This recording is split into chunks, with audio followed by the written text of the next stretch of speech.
هذه القصة حصلت قبل 40 سنة إلى 35 سنة في حفر الباطل. هذا الشخص ظروفه المادية ليست باليسيرة، والله عمه معاه فلوس، معاه مال، معاه تجارة، ربك يعني أعطاه ويا ربي لك الحمد. يوم من الأيام عمه هذا يحب القنيص.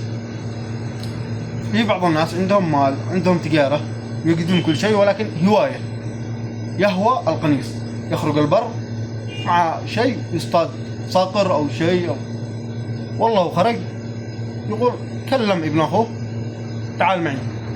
قال له ابن أخوه أنا ما عندي شيء، أنت العارف يعني. قال له جيب فرشة.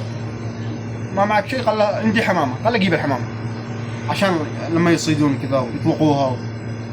والله ابن أخوه يحضر معه، يركبون السيارة ويروحون البر عشان يصطادون، لأن هذا عمه الهواية الرئيسية له الصيد، وربك معطيه يعني معاه مال، عقارات كل شيء. والله بعد ما روحوا يا إخواني يروحون لهناك، اليوم الأول عدى عليهم، اليوم الثاني عدى عليهم، اليوم الثالث عدى عليهم، ما اصطادوا شيء. وهم فوق السيارة إلا ويقوم ينزل ابن أخوه من السيارة. قال له أنت وجهك وجه فقر، من يوم مشيت معاك البر وهذه نادرة تحصل لي ما صدنا شيء، انزل هنا. قال له انزل هنا يعني ننزله بطريق خط صحراء. قال له ينزل هنا، والله ينزل ابن أخوه. وهنا نقطة التحول لابن الأخ هذا اللي ما ذنبه شيء.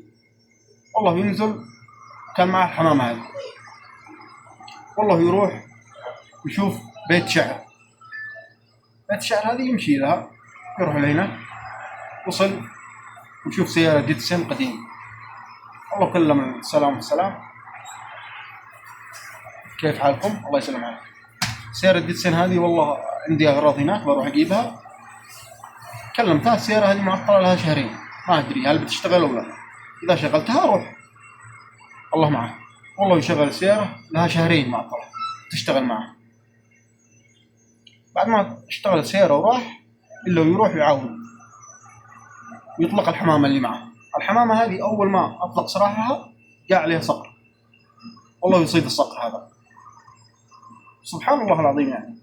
وراح بيت الشعر هذا سيارة وجاب أغراضه، أطلق الحمامة، صاد لها شيء.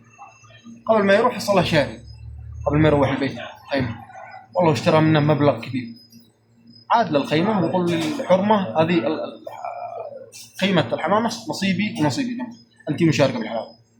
والله ينتظر لين المغرب يجي صاحب الخيمة يشوفه سيارة ديتسن جديد. أيش أنا شريف؟ قال له زوجتك شريك لها شراكة معي بها بالقيمة. إيش قصتك؟ قال له قصتي كذا كذا كذا.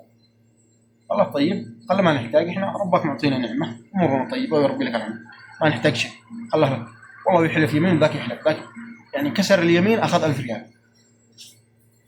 والحمامة هذه يبيعها بمبلغ كبير، ربك فتح عليه. صاحب الحلال الخيمة هذه بعد ما سمع قصته قال له اسمع، أنا بعطيك 200 راس من الحلال تبيعه وتتاجر فيه، تعاود لي بال200 راس أو بما يعادل قيمته. والله دخلت التجارة والآن أموره طيبة يا رب العالمين.